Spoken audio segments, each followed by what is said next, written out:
diria que aquesta DO és la DO emergent. Per què? Perquè és molt transversal, perquè agrada molt a la gent que hi entén moltíssim de vi i agrada molt a la gent que està començant en aquest món apassionant, perquè té moltes lectures, això. És com un bon llibre.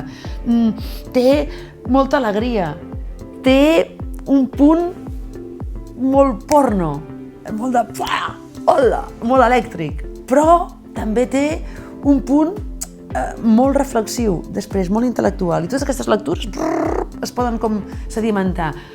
A mi la garnatxa és una varietat que m'encanta, que em fa molt feliç. I és veritat que em recorda estiu, però també me la imagino molt en una festa d'hivern.